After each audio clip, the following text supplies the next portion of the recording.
सुना है कि रोटी की कीमत बढ़ गई है। ये सच है, बढ़ गई है। जब दिल चाहेगा कीमत बढ़ा देंगे। नहीं जनाब, इसका फैसला तंजीम करती है। पायाए तख्त में कहीं भी जाकर देख लें, हर जगह यही कीमत है। तुम जानते हो अब्दुल हमीद अव्वल ने रोटी फरोशों के साथ क्या किया था? नहीं, क्या किया था उसने?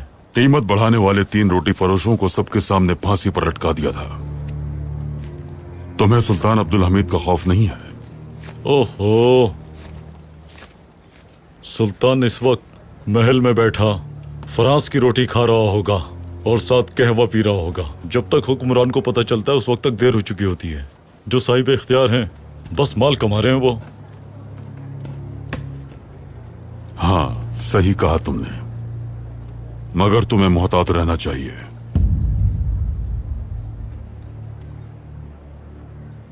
कई लोग ऐसे भी होते हैं जो जहाज चलाते चलाते डूब जाते हैं। जाइए जनाब, अपना काम कीजिए।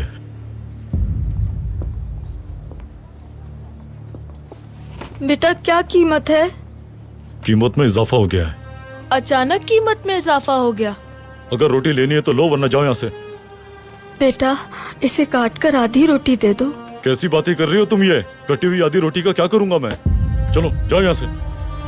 हम रोटी को अल्लाह की नेमत क्यों कहते हैं पाशा? मेरे सुल्तान, हमारे अजदाद ने रोटी के खास मानी बताए हैं। उन्होंने रोटी को मुकद्दस कहा है। रोटी इंतहाई जरूरी है। दस्तरखान पर अगर गोश्त या कोई और चीज कम हो तो उससे कोई फर्क नहीं पड़ता, मगर दस्तरखान पर रोटी की मुनासिब तादाद होना बहुत जरूरी है। तहसीन पाशा, रोटी फरोश तंजीम से बात करें। जो आपका हुक्म मेरे सुल्तान। सुल्तान मौसम, रोटी फरोशों की तंजीम के अहदेदारों से बात की है मैंने। क्या कहा? क्यों रोटी महंगी की उन्होंने, जबकि रियासत की जानिब से आटा महंगा नहीं किया गया है? मेरे सुल्तान, मैंने पूछा कि जब गंदम की कीमत नहीं बढ़ाई गई तो रोटी के दाम क्यों बढ़े? दरअसल यूनानी बाशिंदा तंजीम का सदर बन गया है। क्या आपने उनसे पुरानी कीमतें बहाल करने के लिए कहा? जी कहा, लेकिन उनका कहना है कि यह फैसला कर्ज फराहम करने वाली तंजीम का है। तो क्या आप कर्ज फराहम करने वाली तंजीम की नजर हमारी रोटियों पर भी है?